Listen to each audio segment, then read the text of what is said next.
জাতির যে বীর সন্তানদের রক্তস্রোতের বিনিময়ে বাঙালি পেয়েছিল বাংলা ভাষা আর বর্ণমালা, যাদের অশ্রুধারায় প্রতিষ্ঠা পেয়েছিল মায়ের ভাষার একচ্ছত্র অধিকার, সেই শহীদদের স্মরণে ২১-এর প্রথম প্রহরে রাতের নিস্তব্ধতা ভেঙে জেগে উঠেছিল কেন্দ্রীয় শহীদ মিনার।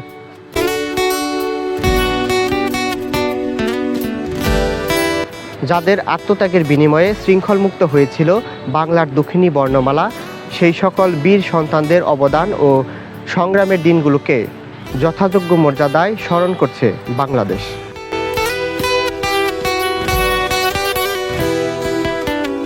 মাতৃভাষা শুধু একটি ভাষা নয়, এটি একটি জাতির পরিচয়, সংস্কৃতি ও আবেগের প্রতীক।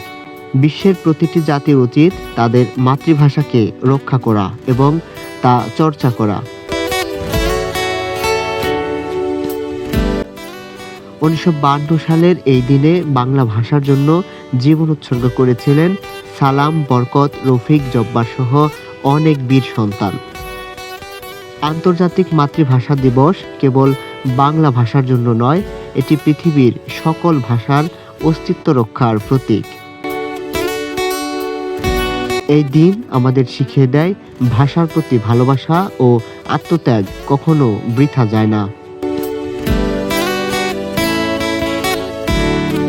যে দিনটিতে দ্রোহে স্ফুলিঙ্গ নিভিয়ে দিতে কেঁপে কেঁপে উঠেছিল ঘাতকের রাইফেল, প্রতিবাদে বাংলার জমিন হয়েছিল রক্তাক্ত, ভিত্তি স্থাপন হয়েছিল দীর্ঘ মুক্তি সংগ্রামের, সেই দিন, সেই ২১ আজ জাতীয় গণ্ডি পেরিয়ে আন্তর্জাতিক সীমারেখা।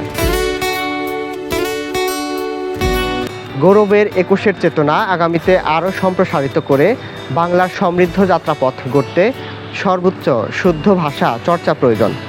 আর তাতে কেবল সত্যিকারের শ্রদ্ধা জানানো হবে ভাষা শহীদদের প্রতি।